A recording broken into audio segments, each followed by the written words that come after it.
मैं कल झारखंड के प्रवास पर आया था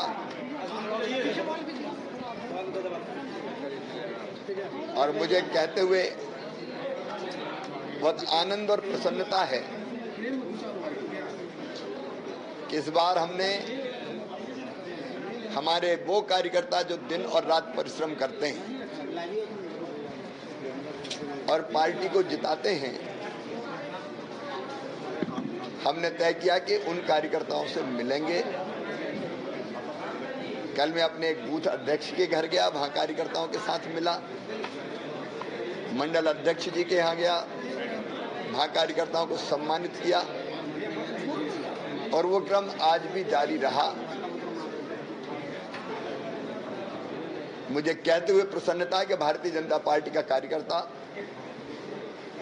उत्साह से भरा हुआ है और वो ये संकल्प कर चुका है कि विधानसभा के चुनाव में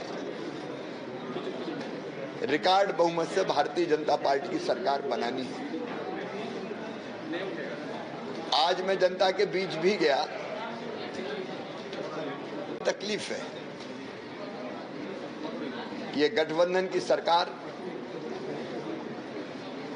झारखंड को तबाह और बर्बाद कर रही है। जनता के बीच से ही आवाज आई।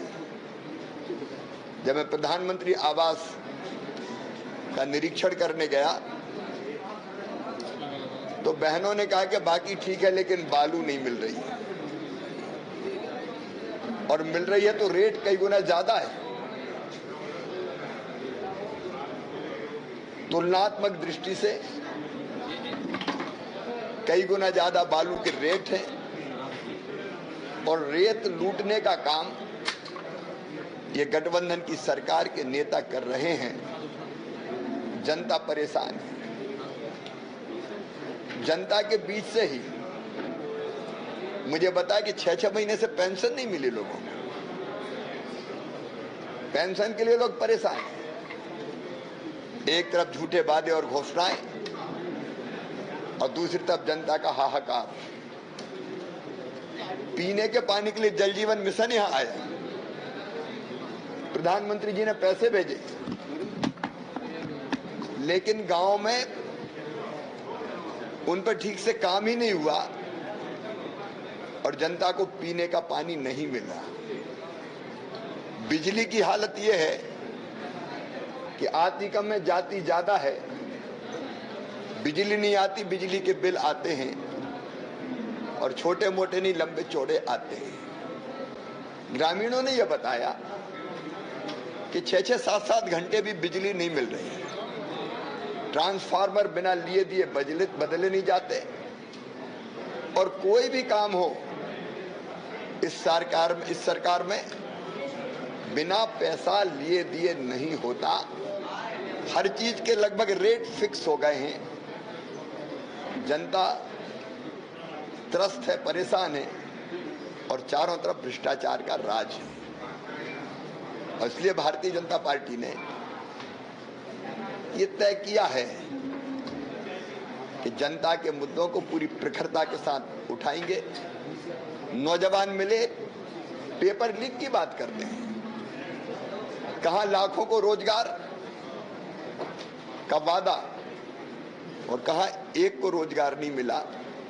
परीक्षाओं का नाटक हुआ तो पेपर लीक हुए। नौजवानों का भविष्य तबाह और बर्बाद कर दिया गया।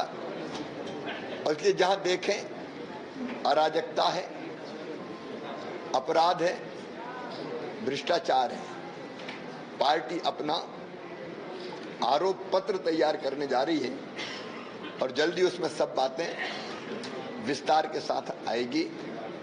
और भारतीय जनता पार्टी जनता से जुड़े हर मुद्दे पर संघर्ष करेगी, इस सरकार को बेनकाब करेगी और जनता को न्याय दिलाने के लिए कमर कसेगी। शिवराज जी, जब आप यहाँ पहुंचे थे उस समय हेमंत, अभी कहीं विकास दिखाई देता है? कोई तुलना करके देख ले, 14 से 19 तक जब भाजपा की सरकार थी तब कितना विकास हुआ था और आज क्या हालत है। मैं नहीं कहता, जनता कह रही है। विकास के कहीं कोई चिन्ह नहीं है। मंत्री और अफसरों ने जैसा भ्रष्टाचार किया है उसकी खबरें मीडिया ने खुद छापी है। इसलिए ना कोई विकास है, ना भ्रष्टाचार है।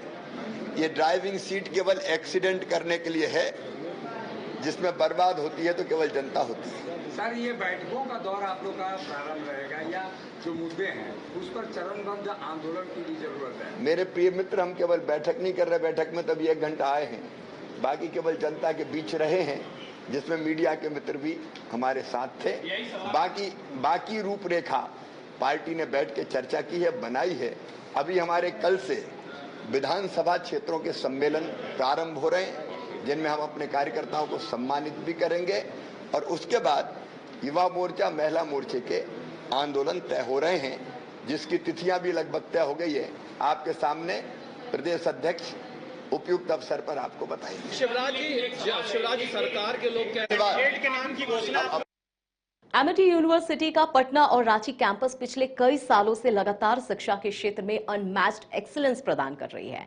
यूनिवर्सिटी रिसर्च और इनोवेशन और के कल्चर को बढ़ावा देती है, और यही कारण है कि यहाँ के शिक्षकों और छात्रों ने मिलकर अब तक 1000 से ज्यादा रिसर्च पेपर और 100 से ज्यादा पेटेंट फाइल किए हैं।